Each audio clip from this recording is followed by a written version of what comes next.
At number 10, we have a house in the middle of a river. This right here is practically on my doorstep, although for these guys, their doorstep is a soggy affair. This house is nestled right in the middle of the St. Lawrence River. I guess the owners also have invested in a boat and know how to swim, because if not, living here would be an absolute nightmare. Also, I can tell you firsthand how cold it gets in the winter in Ontario, so chances are during the gloomier months, this house sits in the middle of a huge sheet of ice. At number 9, we have the Sassy de Matera cave homes. Aerial shots of this place are some of the most beautiful things that I have ever seen. Homes carved out of caves created 9,000 years ago. This is the oldest inhabited city on the planet. In the modern era, there have been improvements like running water and electricity to make these homes livable, but after World War II, this place was one of the most dangerous places you could live in Italy. A massive malaria outbreak started killing thousands of people, and everyone was forced to evacuate the area. Since then, the area has been deemed safe again, but who knows when another outbreak could happen.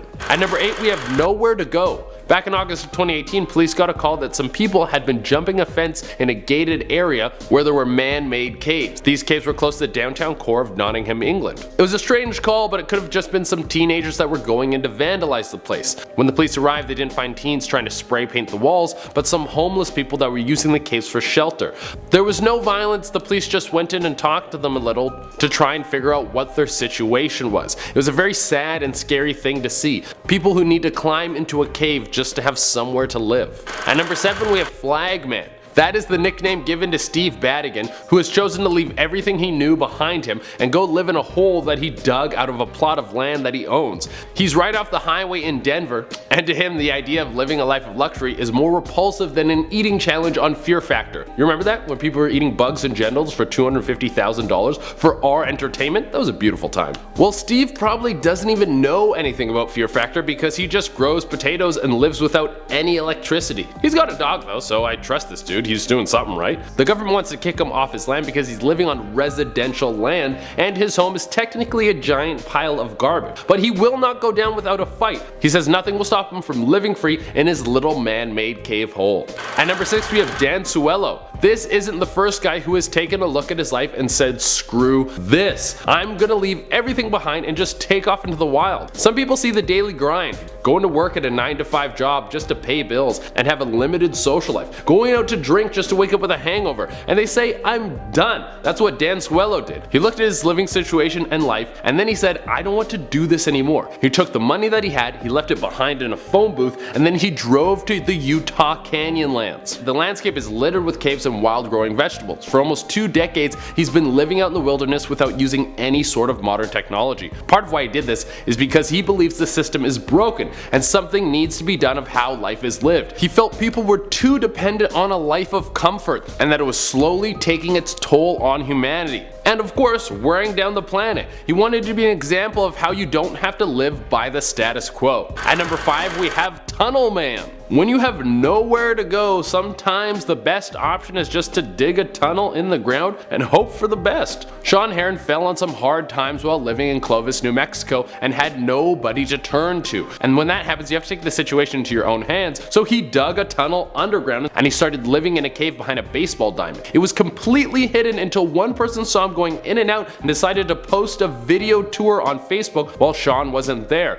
And to be honest, for a cave, it wasn't that bad. He had a closet, some drawers that he dug out of the walls, and a bed. Some people were worried that he might be violent, but most people see it's just a man who decided to live in a cave. Also, the city can't do anything about it because he dug his new home on private property, so it's up to the landowners to kick him off. He was arrested once for trespassing but was quickly released and then went right back to living in his little hole. I bet he's just praying that it never rains. At number 4, we have the Silent Cave Baba. Throughout the jungles of India, there are people who've chosen a monk-like life and live in caves away from society. YouTuber Dakota of Earth was looking to find one of these men. He was known as the Silent Baba. Dakota ventured throughout the jungle looking for the orange cloth. It said that the entrance of his cave home was marked by an orange cloth and that his home was located under a waterfall. Just talking about this, it sounds like some sort of quest in a video game. Once he found this wise man in the cave, he did live up to his name. The man didn't speak a word. He communicated with some self-made handmade sign language. Once he was there, the two sat down and enjoyed a couple of handmade rolled cigarettes. The whole experience seems somewhat mystical. When Dakota came to visit him, he gave him a shawl and a few bananas. It might be gifts like this that ensure the cave baba's survival, or he might have an unknown survival technique that we will never know because the cave baba has taken a vow of silence. At number 3 we have Lost. Now the next one isn't about someone living in a cave, but it's a terrifying story, so I wanted to keep it on this list. YouTuber Exploring with Josh was doing a trip into the ape cave at Mount St. Helens. The exploration was going pretty normal, a few jokes here and there, and the whole place is pretty beautiful. But then in a tucked away spot deep in the cave, they literally had to squeeze themselves in there to get into this section. They find a little girl, probably only 8 years old, all by herself. She has no flashlight, she didn't speak English, and she was very afraid and crying. For a moment, a wave of shock hits the whole crew, and everyone has no idea what to do. They just found a crying kid in a cave, and this obviously isn't an everyday occurrence. But luckily they found her parents and everyone was reunited. But could you imagine what that would be like for you as a kid? You're in a foreign country, you don't speak the language, and you're lost in a cave. I would be crying like a baby. At number 2 we have The Fugitive. In China back in 2002, a man escaped a work camp. His name was Song Jiang, and he was arrested and tried for the crime of human trafficking. Officials tried to track him down for years, but they were unable to find him. After almost 2 decades of searching, he was nowhere to be found. It seemed that he had either fled the country or maybe he took his own life out of fear of the government. Turns out it was none of these. For this entire time, Jiang had been hiding and living in caves. Cops received some information from someone living in the area that Jiang was living up in a cave system in a secluded area. They sent in a team of drones to see if they could find him. They found a cave opening covered in blankets and tools, then sent in a team to see if this was his hideout, and sure enough, it was. You think if he spent years working in human trafficking, he would be able to sneak himself out of the country. Also, I don't know what is worse, a life living in caves or a life in prison, but I don't know, I guess he got both, so you would have to ask him. And for our number 1 spot, we have The Iceman. This video was taken by some tourists going on a regular cave tour. While filming, they spotted this. Someone climbing up the wall. It's an Iceman. It's a ghost. Jesus, what is that? Like any good supernatural video, it's pretty hard to make out what we are looking at, but it does look like some sort of man with light blue skin scaling the wall. Could it be some sort of cave animal that we haven't discovered yet? Or is this a man who has somehow managed to live in an ice cave and learned how to climb sheer rock walls? It's definitely unsettling and you can hear everyone react in awe, but I guess we're gonna have to let this one stay a mystery. Starting off in our number 10 spot, we have the Tibetan Plateau. It is well known that when a person is at altitudes that are higher than 2,400 meters or 8,000 feet, there are negative effects on the body such as altitude sickness or high altitude pulmonary edema. It's not something that just anyone can do without experiencing side effects, and that is exactly why those who live in the Tibetan Plateau are so incredible. Often referred to as the roof of the world, the Tibetan Plateau sits at an average of 4,500 meters or 14,800 feet. It's covered in glaciers and sees more hail than it does rain or snow because of these heights. Despite all the challenges that would come with living in an environment like this, nomadic herdsmen are dispersed throughout this region, even in the most inhospitable regions such as the Changtang region, where the altitude is even higher than the average and the temperatures are the lowest out of the entire plateau, leaving little to no vegetation besides grass for livestock. I think one of the reasons why this place, despite its seemingly inhospitable environment, is still inhabited is because of the fact that the earliest human occupation of the plateau is thought to have happened around 30,000 to 40,000 years ago. That's some deep roots, and it's a clear testament to those that still live there. Neighbor takes us to number 9. Over in China, a man started to notice that a lot of his food and personal items started to go missing without any explanation. He lived alone and he was always diligent about locking his door. But when he tried to get into his unit, he was locked out of his apartment, so he decided to call the police. When they searched the apartment, they found a hole in the kitchen ceiling that actually led up to the attic of a 3-story apartment building.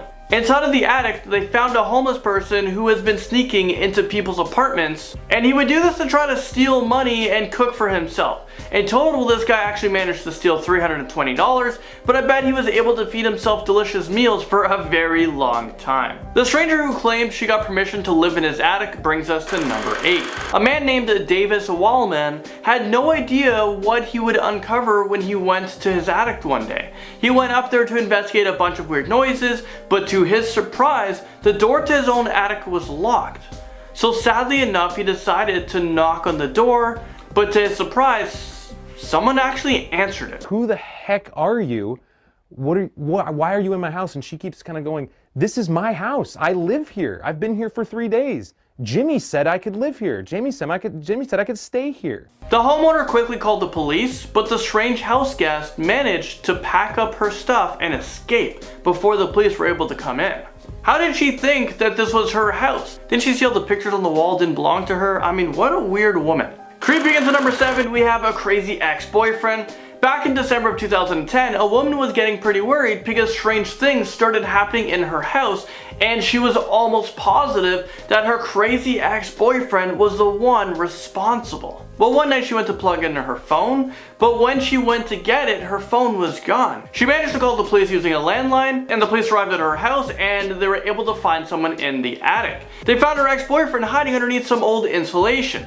He was living there for a long time, spying on his ex-girlfriend. He took her cell phone to check if she was talking to other guys, and he watched her daily.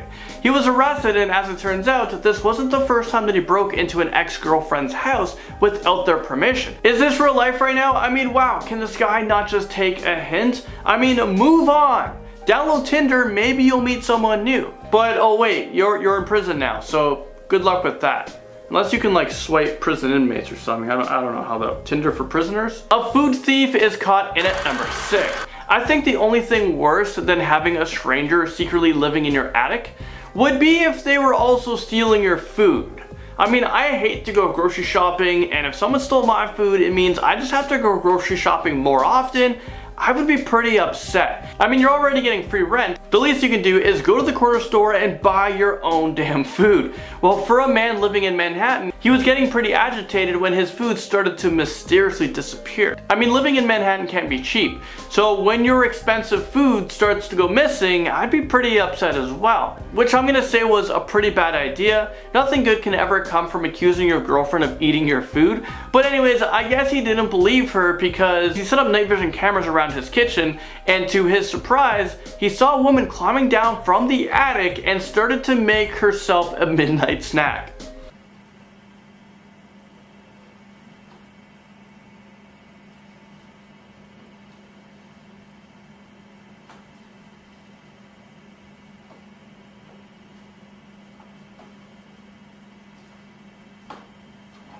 It's unclear how she managed to get inside, but apparently she's been living there for more than 2 weeks. The opposite of Santa Claus comes in at number 5. A family from Pennsylvania noticed that some of their Christmas presents started to go missing on Christmas Eve. They also heard strange noises coming from the attic, and they really believed that someone had broken into their house. They decided to call the police, but they couldn't find anything. On the following day, the family found footprints in the closet of one of the bedrooms that led to the attic. They called the police again. By this time, they brought a dog with them. That's when they found a man living in the attic. Apparently, he used to be a tenant that lived in the other part of the duplex, but he was kicked out, but I guess he moved back in. So instead of leaving and moving on with his life, he moved his things upstairs. Well, he was convicted and sentenced to 23 months in jail, but at least now he is getting rent free and free food, right? Number 4 takes us to a man who lived in a family's attic, and he snuck into a 14-year-old girl's room at night. I mean, this sounds like every parent's worst nightmare coming true. A man from Tennessee was secretly living in a family's attic, and he would visit their 14-year-old daughter at night. It's just so creepy. Apparently the two of them planned on running away together, but in the meantime, they thought it would be best if he just squatted in the attic while she went to high school. Well, one night the mother was shocked when she saw the man standing at the top of the stairs looking down at her.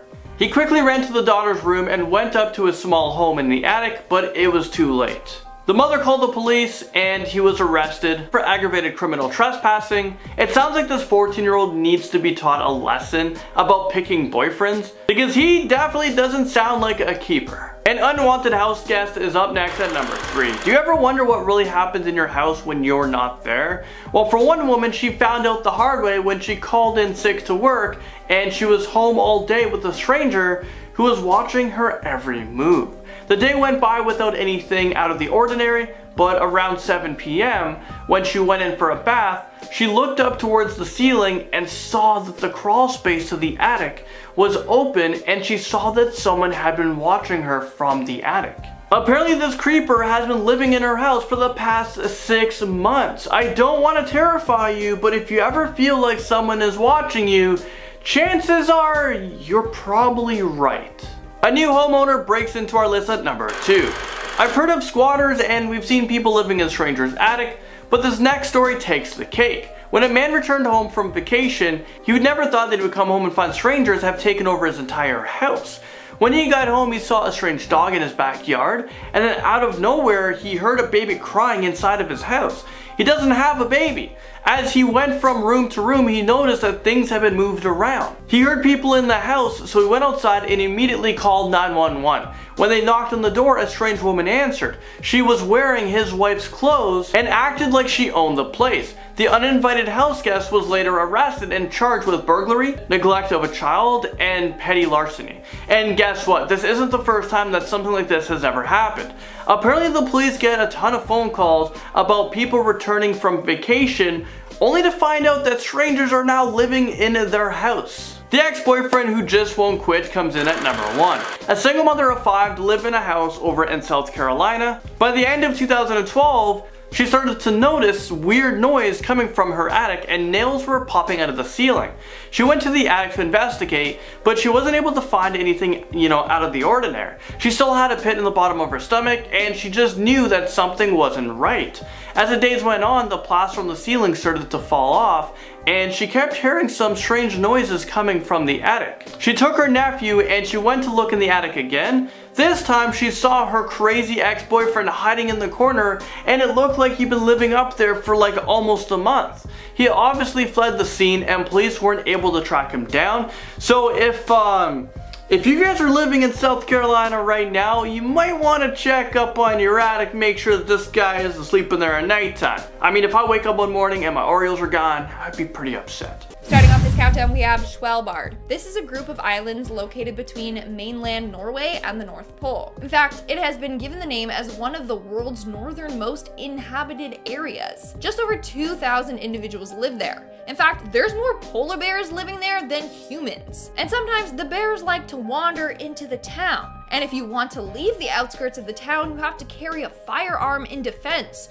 just in case one of these bears get hungry and choose to attack. Not only that, but this place has very long days and very long nights. From April to the end of August, the sun never sets. So it's literally sunlight for 24 hours a day. And then during the winter months, you get 24 hours of darkness. Honestly, my sleep schedule would hate me if I lived there. At our number 9 spot, we have Dorothy Paget. Paget was quite the eccentric racehorse owner and quite the accomplished rider too. As she grew out of her youth, she did begin to put on a lot of weight, and sadly that made a lot of people tease her and bully her. It was also said that other than a few of her racetrack cronies, the company of men made her vomit. Honestly, if the people around you have disgusting personalities, I don't blame you one bit, Dorothy. She congratulated one of her prize-winning racehorses once, and many people teased her for saying that horse would be the only guy she would ever kiss. That's terrible. She could be rude and curt herself, but she also suffered from extreme shyness. As I can only suspect from all of the bullying and shyness, she started locking herself in bathroom stalls until whenever the bathroom was actually cleared out of people. She couldn't even talk to her staff, so she left them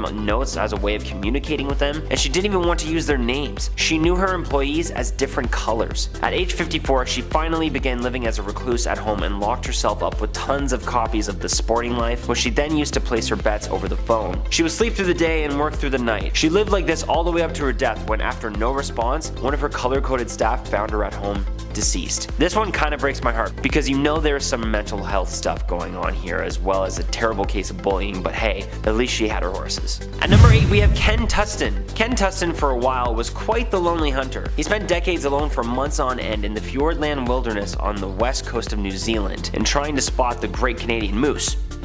Back in 1900, a group of moose were brought over to New Zealand to bring the species to a new part of the world, but sadly, 10 of the moose died on the voyage there. Then in 1910, 2010, another boat of moose was delivered, but once again the numbers weren't great. After that, these animals were infrequently spotted in the area all the way up to 1953. Practically everyone believed these moose died out and that they would never be seen again. So, Tustin spent a great deal of his life out there all by himself in search for his Canadian moose. There were hairs later found that gave evidence that the descendants of the moose were still living there, but to his surprise, back in 2020, a man came knocking on Tustin's door and said, "You better make a cup of tea.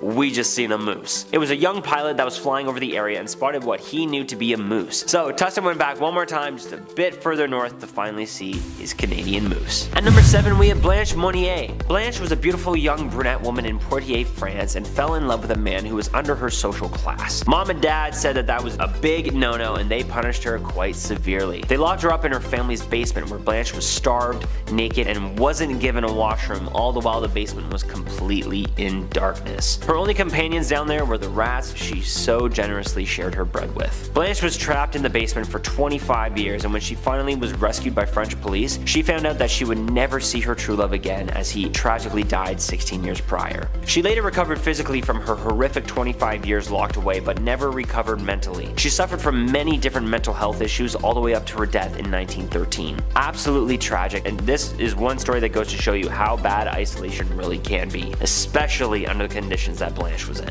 At number 6, we have the 5th Duke of Portland. Way back in the Victorian era lived William John Cavendish Scott Bentnit, the 5th Duke of Portland. It was reported that the Duke was basically a real-life version of the classic Dr. Jekyll and Mr. Hyde. He spent the last part of his life living in isolation on the family estate of Welbeck Abbey. He even built many different tunnels underground and secret passageways where I guess he would go to get away from himself. He had servants and people to help build his underground passageways and even a ballroom. But if staff were to be within his presence, no matter for how short of time, they were instructed to basically ignore him and pretend like he wasn't even there, or else they would be fired. He had one of the largest ballrooms that could fit around 1,000 people, but the only person to ever enjoy the large party room was himself. Before he died, he would even have the doctor yell for his diagnosis underneath his bedroom door. The Duke would slip notes back to him, so you know. Why was he isolated though? Well, he did lead quite the public life before he went into hiding, so maybe he just got sick of people, and honestly dude, I get it.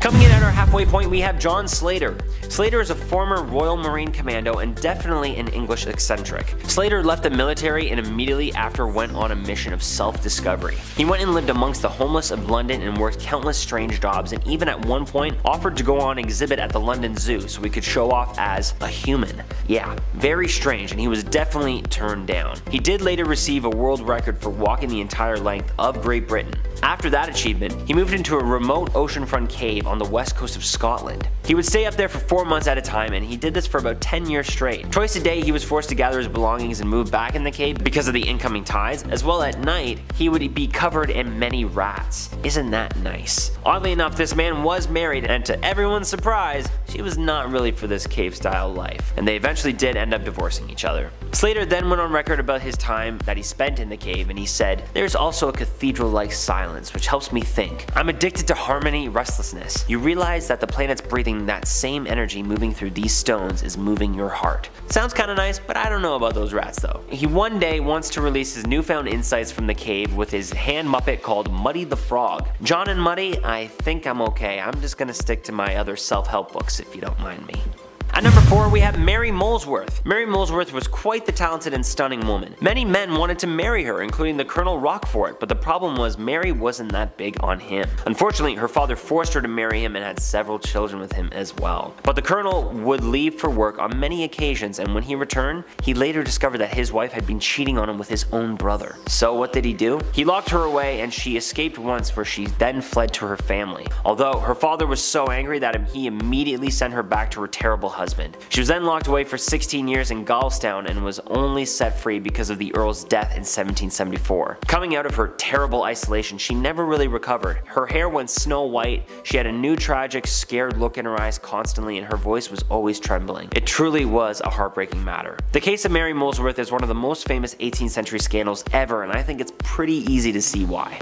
Starting us off in our top 3, at number 3 we have Christopher Knight. After graduating high school in 1984, Knight was ready to join the workforce in the land of computers, but one day packed up and left for the Maine woods and never looked back. He spent a total of 27 years out in the woods before he was brought in by the authorities. He would steal anything he believed he needed from nearby homes and would rob them in the night. He would steal everything from sleeping bags, clothing, propane, batteries for his radio and Game Boy, and of course tons and tons of food. He was known to meditate on his overturned bucket, play his Game Boy, listen to his radio, and read books and magazines. And he also liked to get drunk. Aside from all the crime stuff, this doesn't sound like a bad existence and honestly sounds like my kind of quarantine experience. But when he was finally arrested, he was brought into a 6-person jail cell and started therapy for his mental issues. However, apparently he was never found to be mentally ill, he just wanted to be alone. I recently found my old Game Boy and honestly, I get it. Once I booted up Pokemon Blue again, I didn't want anyone to bother me either. At number 2 we have terrible Tommy Silverstein. Silverstein is one of America's most violent and notorious criminals. He was jailed for armed robbery in 1977 and was then given the life sentence with no parole after taking the life of 2 of his inmates. He was also then put into isolation after taking the life of a prison guard. After spending some time in solitary confinement in Atlanta, he was then moved to the bowels of Leavenworth Prison for 18 years, before he was then moved to ADX Florence, a super maximum prison in Colorado. It has been described as the clean version of hell.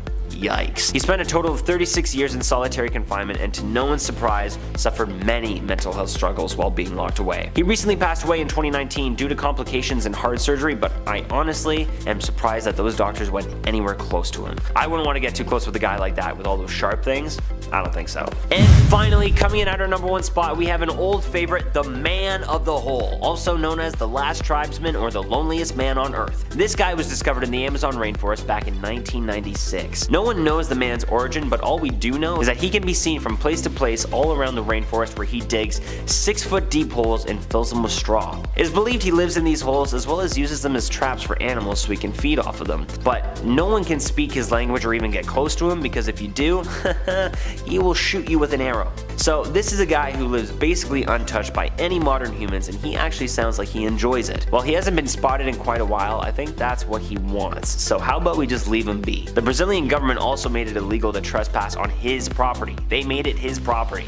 So that's nice of them. Starting us off at number 10, we have John Big. Back in 1649, after the execution of Charles I, John Big was believed to be one of the executioners. Charles' death was met with a ton of disapproval and backlash. Big's boss, named Simon Maine, was one of the judges at the trial for Charles I and was later put on trial in 1660 and found guilty of regicide. He then died in the Tower of London before his appeal. Possibly out of fear or guilt, John Big then moved to an underground cave just beneath Maine's home, Dinton Hall, and lived there for the rest of his days. The last time he was seen was in an 18th century illustration looking like a true man of the woods. Whether it was out of grief or fear, I doubt living in a cave for the rest of your days by yourself is a fun time. Maybe if you had a few pets, but then again, cave pets don't really sound the friendliest. In our 9th spot, we have Oymyakon, Russia. This town is said to be the coldest town in the world. So next time you complain about the weather, just know that there are people living here and having it 10 times worse. So their average daily temperatures are negative 58 degrees Fahrenheit, which is negative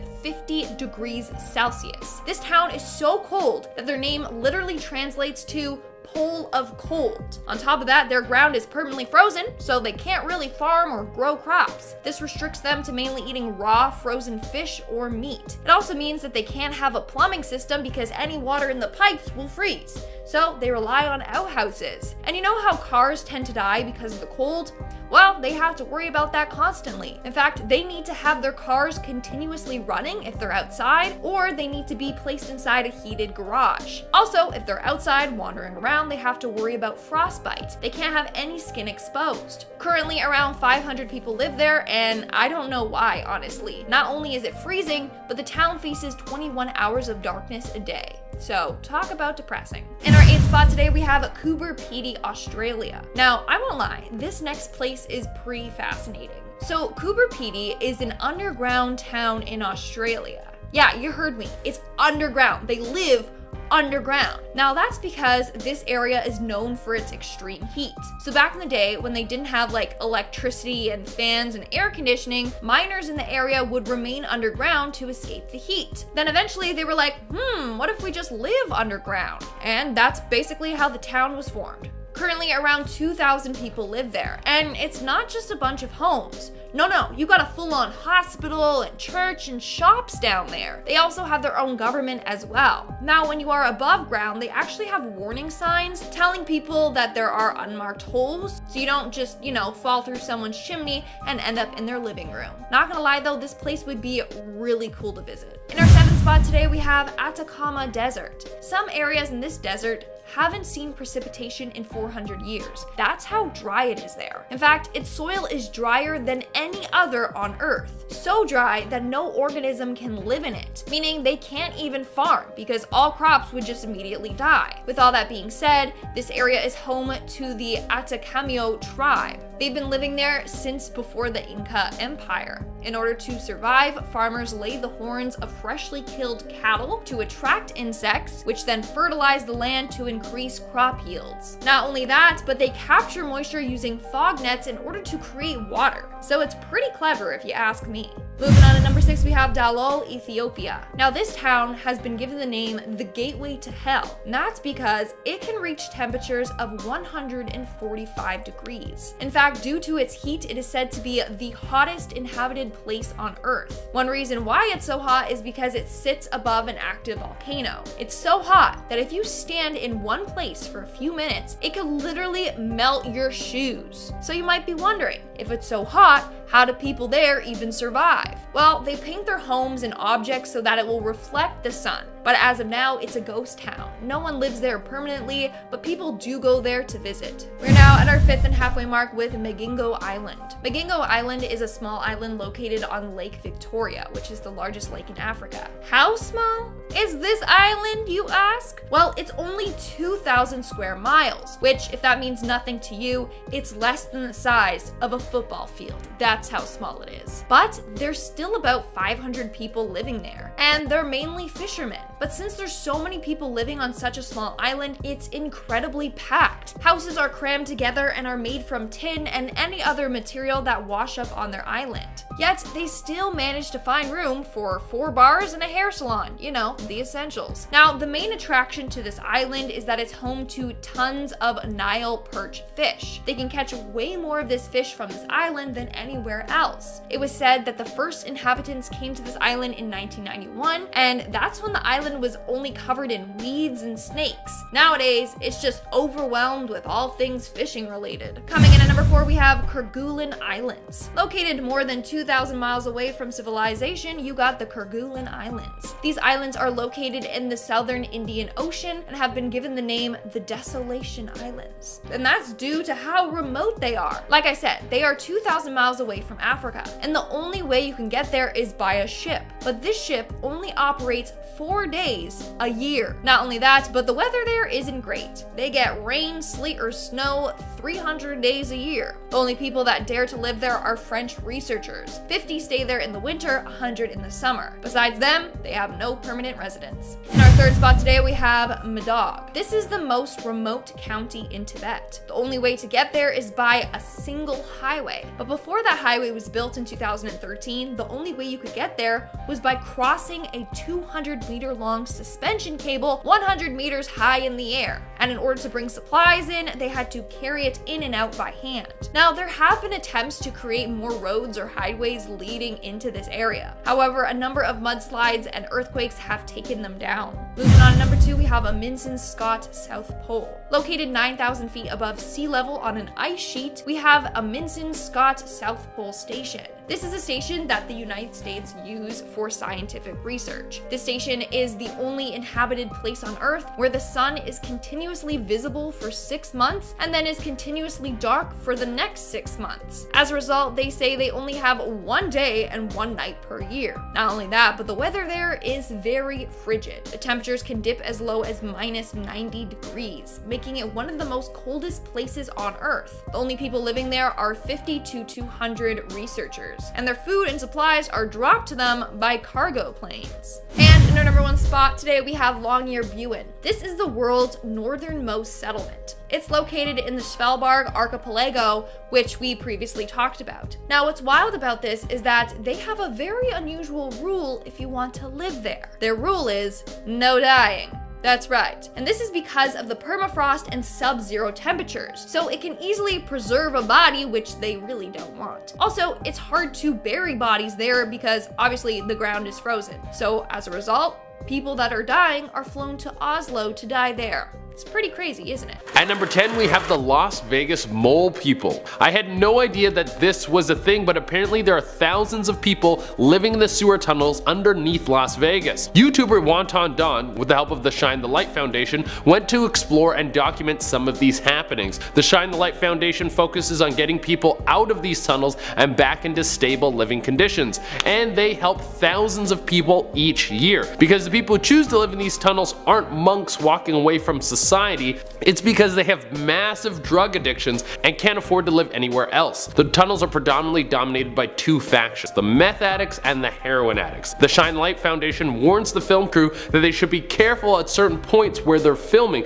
because some of the people down there are in hiding. They're hiding from pimps and dealers, and pointing their camera in the wrong direction could lead to a knife in the belly. Oof, that's kind of freaky. Coming in at number 9, we have Earthships. Earthships are buildings made from 100% recycled or natural materials and offer sustainable and affordable living. Earthship is based in New Mexico in the United States, but it's possible for a person to use Earthship designs to build anywhere. The headquarters is absolutely breathtaking and allow the dweller to grow their own food on the premises, as well as focus on sustainable energy. I love looking at these pictures, it looks so futuristic. Coming up next in at number 8 of the craziest places that people actually live, we have in shipping containers. We all know that housing is pretty expensive these days, especially in big cities. Over the past 5 or so years, shipping container houses have been introduced to tackle the problem of affordable housing. The good news is they're easily deliverable, and if you fancy moving, they're relatively portable. The containers cost around $1,800 each, but they're just 1,000 square feet. Although the good news is you can buy more than one to make more space and even more floors. What some people have managed to do with their shipping containers is nothing short of stunning. Coming in at number 7, we have On a School Bus. This is actually a pretty sad story. In 2012, 2 children were found living in an abandoned school bus with fitted electricity, running water, an air conditioning unit, and bunk beds. The bus, 35 miles outside of Houston, Texas, was said to be on a plot of land that the children's parents owned and were hoping to build on. Unfortunately for the 2 kids, one aged 11 and the other aged just 5, their parents had both been sent to jail, and they were hoping that they could just fend for themselves with the help of neighbors. Luckily, they were found and taken into care. Coming in at number 6, we have In a Luxury Cave. Kurt and Deborah Sleeper bought a cave in Festus, Missouri on eBay. Yes,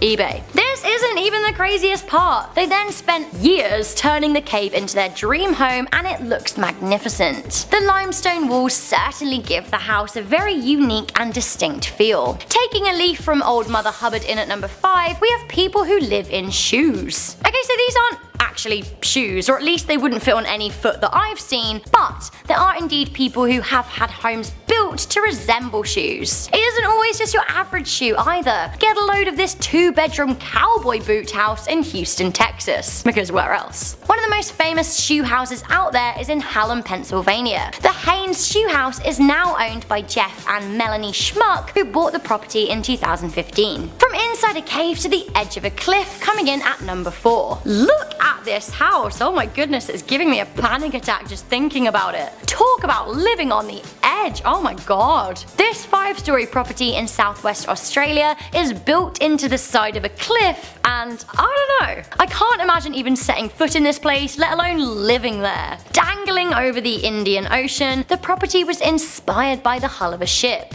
Architects say the property is safe, and even though this house looks fantastic on the inside, I don't fancy living on the edge of a cliff. Just like call me crazy, but no. Maybe I would like to live in our next place. Coming in at number 3, we have underwater. Yep, people actually live underwater, although it's a bit less glamorous than The Little Mermaid makes it out to seem. A small number of aquanauts live under the ocean, like this group who live in Aquarius Reef Base run by the Florida International University. Aquarius is 20 meters below the surface, which means those who live in the base have to adjust to the change in pressure, making it harder for them to come and go as they please. The aquanauts have a kettle and a microwave on the base, and a shower using fresh water, as any salt can rust and corrode their home. These people sleep with the fishes every night and live to tell the tale. Coming in at number 2, we have In a Tree. Ex-Marine Mick Dodge used to live a traditional life in a house with a garage and a car, but now he lives in a tree. Mick ditched his shoes, tattooed roots on his feet, and then started living at one with nature with just one friend for company, his dog. These days Mick resides in the high rainforest in Forks, Washington State. At night, he sleeps in trees. Okay, so coming in at number 1 of the craziest places that people actually live, I'm kind of excited about this, we have space. That's right, some humans are already living in space. Since the assembly of the International Space Station in 1998, people have been living just above planet Earth. Right now there are 6 people living up there in the space station, a space environment research lab, but the number can fluctuate between 2 and 10. Right now there are 2 Americans, 3 Russians and a Frenchman on board. The researchers rotate but can spend several hundred days living right up there in space, sleeping and eating there with the best views in the world, or I guess maybe the universe. Crazy! Starting us off, in at number 10 we have A Terrible Friend. Back in 1941, Theodore Coney landed himself in some financial troubles, so he went to visit an old friend that he hasn't seen in a while. But once he got to the house, it was unlocked, and he realized that no one was home. Apparently he doesn't have any manners because he just decided to let himself in. As we were exploring the house, he came across a small door that led to a tiny room in the attic. He decided to live in there because it was much better than living on the streets in the wintertime. Well, keep in mind that this guy never asked his friend for permission. He would sneak out of his hiding place whenever his friend left the house, and he would shower, cook himself meals and watch TV. But one day his friend caught him in the act, and out of panic, Coney shot his friend to death. But instead of fleeing the crime scene and getting the heck out of there, he went right back to his little room. Eventually the police found him hiding in the attic, and he was arrested for the murder. The worst. In our number 9 spot today we have Lake Nyos. Lake Nyos is located in Cameroon, and it is different from any regular old lake because of the volcanic crater that it sits in. The magma floor releases carbon dioxide into both the water and the surrounding air,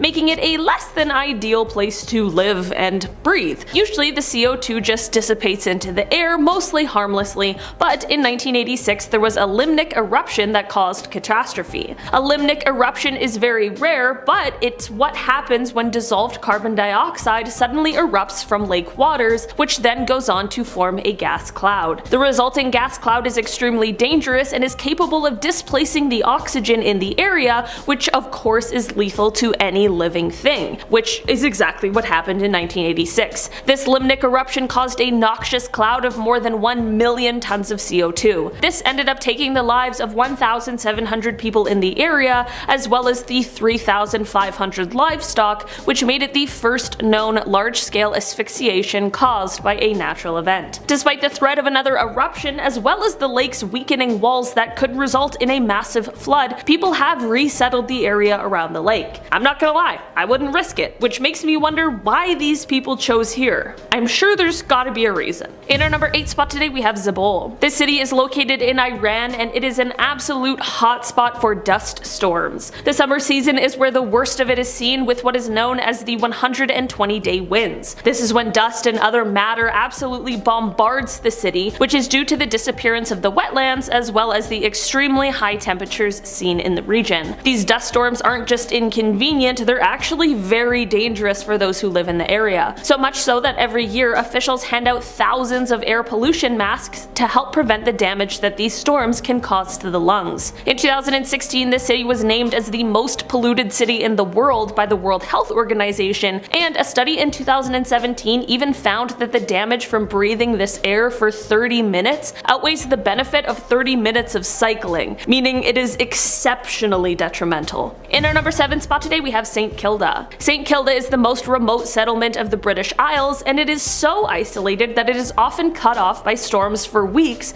and sometimes even months at one time. That is most likely the reason as to why the previous inhabitants had developed a culture, economy, and government that was completely separate and different to their English rulers. Unfortunately, between missionaries and officials coming to the island in an attempt to change their way of life that was working perfectly fine for them, their sources of income dwindling, births not being able to keep up with the death rate and the emigration rate, combined as well with the inevitable disease-ridden tourists coming to their island for whatever reason, things for those who once lived on this island changed drastically, and it was decided that they would evacuate the island in 1930. Since then, people have tried to resettle the island, but none have remained permanently, likely because of the isolation. In our number 6 spot today, we have Spratly Islands. This is a group of islands whose ownership is claimed by multiple countries. Definitely a bit of a conflict. The reason so many countries want to lay claim to these islands is because of their strategic position for military and shipping in the South China Sea. The islands are in the midst of vast fishing grounds, and it is believed that they might house deposits of oil and natural gas. So, in terms of countries fighting for these islands, there's China, Taiwan, and Vietnam that lay claim to all of the islands,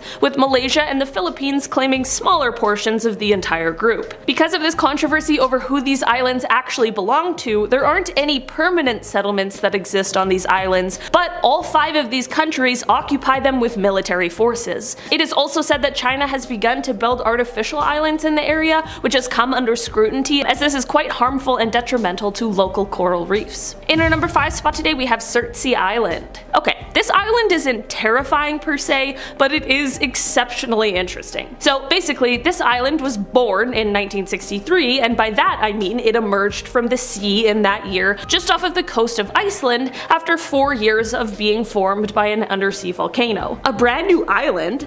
What could we possibly do with that? While I'm sure humans could find 1,000,001 ways to ruin it, surprisingly we decided not to do that at all. Instead, this island was protected in order to allow scientists to study how new ecosystems form and what happens when there's no human involvement. This means that while there isn't a permanent settlement here, there are scientists who come to study on the island, and they have very strict rules to adhere to. One of these rules is no seeds and no using the facilities on the island. That last rule is because one day when scientists found a tomato growing on the island, they were quite confused as to how. Turns out somebody had gone number 2 not too long before, and thus a new poop tomato was grown from the ground. That's terrifying, a poop tomato. In our number 4 spot today, we have Centralia. Located in Pennsylvania, this town is often referred to as one of the gateways to hell. That is due to the fire that spread in an underground coal mine underneath the town in 1962. Despite the years it's been, the fire still blazes underground, which causes the smoke and poisonous gases to rise up and out, not only causing an eerie appearance, but a serious health hazard as well. The temperatures can be so hot in areas that one guy's backyard was measured at 626 degrees Fahrenheit. Sometimes the fire will also burn through supports underground, which in the end turns into a sinkhole. This has caused pets, wildlife, and residents to unsuspectingly get swallowed up into the hole. In 1984, the US government ordered a total evacuation of the town,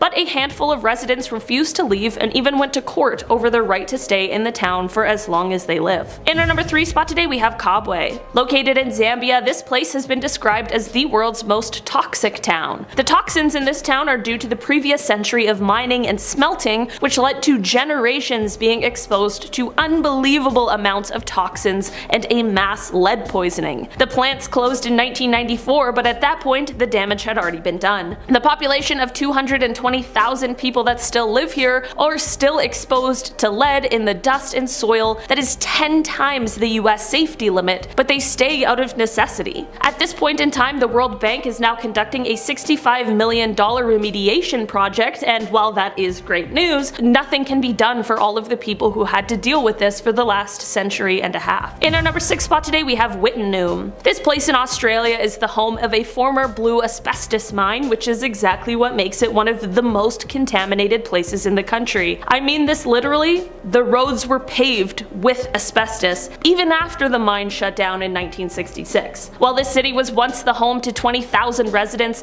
the population dropped significantly after the deaths of 300 former mine workers from mesothelioma. Apparently it was decided that it would be too expensive to clean up the town, so instead the government just declared it unfit to inhabit and took it off the maps. While most people have since left the town, it is said that 3 residents refused to leave and still remain in the almost completely abandoned town. In our number 1 spot today, we have La Oroya. Located in Peru, this town has a population of 30,000 people despite the metal smelter contamination that has been seen since 1922. The smelter closed in 2009 after the company that ran it declared bankruptcy, but here's how that happened in the first place. The American-owned company ran out of money because they had to fund the the environmental cleanup and the anti-pollution measures. Seems like maybe they should have chosen a different path. Seems like it didn't pay off to pollute someone else's air. I guess they forgot that there's consequences for actions. It still remains as one of the most polluted areas in the entire world, and the toxic metals have gone on to infect the water, the soil, and the air. While it is completely unsafe to live there, people still do, and sadly, they suffer the extreme adverse effects of it.